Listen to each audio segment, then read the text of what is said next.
Hey guys, good morning, good morning, good morning. Welcome to my vlog. Dito na po ulit tayo sa ating pwesto. Nagtitinda tayo ng pandesal. Ayan. Wala na pong bagyo yata. No, malinaw na. May linaw na at maliwanag na yung panahon at saka mainit na din. Ayan, nakakalot. Shoutout nga pala dyan sa ating lahat dyan, mga viewers na labi na sa taga-support. No? Ayun po, may ano po kayo to. Nakakawa po to, oh. Bolobi. Dito lang po sa pisto ko. Maraming salamat nga pala sa taga-support sa akin at sana tuloy-tuloy na yun.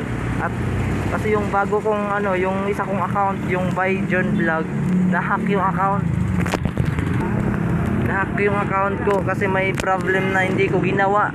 At may binigay sa akin ni Meta na dapat kong gawin na content, tapos hindi ko ginawa yung content na yon. At panibago na namang vlog at panibagong account ko to.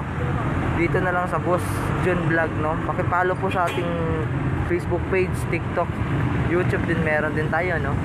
Nagpanibago ulit ka ako, pero sayang yun, pero dapat kakayanin ko. Ano, lakas loob lang at tiwala na dapat kakayanin mo, dapat hindi mo susukuhan yung mga bagay na content. Kung anong nawawala sa'yo dyan, dapat ipaglaban mo talaga.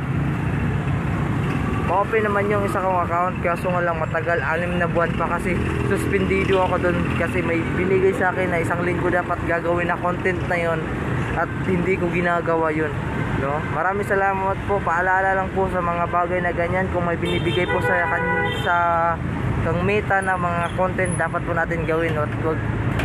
Kasi pag hindi nyo ginagawa ay ano tawag dun, yung account mo hindi mo na i-open. 6 na buwan bago pa ma-open, ang tagal, no? Kaya nagbago na lang ako ulit ng panibagong account. Maraming salamat po, thank you.